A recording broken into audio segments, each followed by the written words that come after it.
हरे कृष्ण कृष्ण कृष्ण हरे हरे, हरे राम राम राम हरे हरे। हरे कृष्ण कृष्ण कृष्ण हरे हरे, हरे राम राम राम हरे हरे। हरे कृष्ण। प्रत्येक कृष्ण अनुरागी भक्तबृंद के জানাই সুস্বাগতম। সূর্যাস্তের পর এই পাঁচটি কাজ ভুল করেও করবেন না। সূর্যাস্তের পর এই পাঁচটি কর্মে গৃহের অকল্যাণ সাধিত হয়। সূর্যাস্তের পর এই পাঁচটি কাজ করলে গৃহের আয়োন্নতি কমে যায়, সংসারে অঘটন অনটন ঘটতে থাকে এবং সংসারে রোগ শোক প্রচুর পরিমাণে বেড়ে যায়। তাই সূর্যাস্তের পর ভগবান শ্রীকৃষ্ণের বলা এই পাঁচটি কর্ম থেকে আজই বিরত থাকুন। সকল ভক্ত ভক্তিমতী মায়েরা, ভগবানের আশীর্বাদে আশা করি আপনারা প্রত্যেকে খুব ভালো আছেন। ভিডিওটি শেষ পর্যন্ত মনোযোগ সহকারে শুনবেন এবং আমাদের চ্যানেলটিকে ভালো লাগলে অতি অবশ্যই সাবস্ক্রাইব করে দেবেন। সূর্যাস্তের পর যে পাঁচটি কর্ম ভগবান বারবার করে আমাদেরকে না করার জন্য বললেন, আমাদেরকে বিরত করলেন, সেই পাঁচটি কর্ম আজকে আমি আপনাদের সামনে তুলে ধরব। ভগবানের বলা এই পাঁচটি কাজ থেকে আজ থেকে বিরত থাকুন। দেখবেন আপনার সংসারে অঘটন অনটন কেটে যাবে। যে সংসারে অর্থাভাব দেখা দিচ্ছে, যে সংসারে আয় ইনকাম কমে যাচ্ছে, সেই সংসারে আয় ইনকাম বেড়ে যাবে এবং সংসারে শান্তি ফিরবে, সকল অশান্তি দূর হবে। আপনার সংসারে যদি প্রচুর কলহ লেগে থাকে, যদি সব সময় অশান্তি লেগে থাকে, তাহলে সেগুলি দূর হয়ে যাবে। তাই তো ভগবানের বলা এই পাঁচটি কর্ম প্রত্যেকের মেনে চলতে হবে। সর্বপ্রথম সন্ধ্যাবেলায় সূর্যাস্তের পর কখনো পশ্চিম দিকে মুখ করে গৃহের মেন দুয়ারে বসবেন না।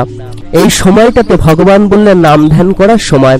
এই সময় ভগবানের শরণাপন্ন হতে হবে, ভগবানের নাম ধ্যান করতে হবে এবং পশ্চিম দুয়ারে পশ্চিম দিকে মুখ করে সূর্যাস্তের পর কখনো বসবেন না। তাহলে কিন্তু মা লক্ষ্মী আপনার গৃহে প্রবেশ করবে না, আপনার গৃহে অর্থাভাব দেখা দেবে। সূর্যাস্তের পর কখনো ঘুমাবেন না, অর্থাৎ সন্ধ্যাবেলায় আপনি যদি নিদ্রা যান তাহলে মা লক্ষ্মী আপনার উপর রুষ্ট হবেন এবং সংসারে অমঙ্গল সাধিত হবে। ভগবানের আশীর্বাদ আপনি লাভ করতে পারবেন না। এবং এই সন্ধ্যাবেলায় যদি কোনো মায়েরা নিদ্রা যান তাহলে সেই সংসারে অলক্ষ্মী বিরাজ করেন। সূর্যাস্তের পর কখনো কারোর প্রতি হিংসা, কারোর প্রতি দ্বেষ করবেন না, কারোর কোনো ক্ষতি করার চেষ্টা করবেন না। এই সময়টাতে যত আপনি ভগবানের নাম করতে পারবেন ততই আপনার মঙ্গল হবে।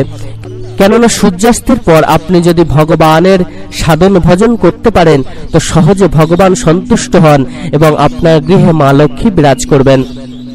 সূর্যাস্তের পর সন্ধ্যাবেলায় ভুলে ভোজন করবেন না। গৃহের সন্ধ্যা প্রদীপ দেখানোর পর তারপরেই কিন্তু ভোজন করবেন। এই সময় ভোজন করলে সংসারে অমঙ্গল সাধিত হয় এবং বহু রোগ শোক সংসারের মধ্যে ঢুকে যায় এবং প্রত্যেকের অকল্যাণ হয়ে থাকে।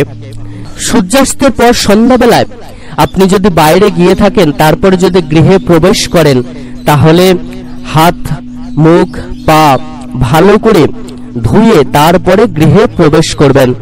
এই সময়টাতে কখনো হাত পা না ধুয়ে গৃহে প্রবেশ করবেন না। বিশেষ করে আপনি যদি বাইরে থেকে গৃহে প্রবেশ করেন, আপনি যদি গৃহের মধ্যে থাকেনও, তাহলেও সন্ধ্যাবেলায় আপনি প্রত্যেকদিন হাত পা মুখ ভালো করে ধুয়ে ভগবানের সাধন ভজন করবেন, ভগবানের নাম করতে থাকবেন। তাহলে আপনার সংসারে সর্বদা ভগবান বিরাজ করবেন এবং মা লক্ষ্মী সন্তুষ্ট হয়ে আপনাকে দুহাত ভরে দেবেন।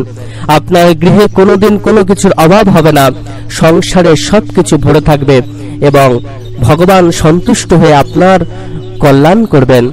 সকল ভক্ত ভক্তমতী মায়েরা প্রত্যেকে খুব ভালো থাকবেন, সুস্থ থাকবেন, সুন্দর থাকবেন। ভগবান শ্রীকৃষ্ণের এরকম অমৃত কথা শোনার জন্য আমাদের চ্যানেলটিকে অতি অবশ্যই সাবস্ক্রাইব করে দেবেন এবং লাইক শেয়ার ও কমেন্টস করে আমাদেরকে উৎসাহিত করবেন। ধন্যবাদ।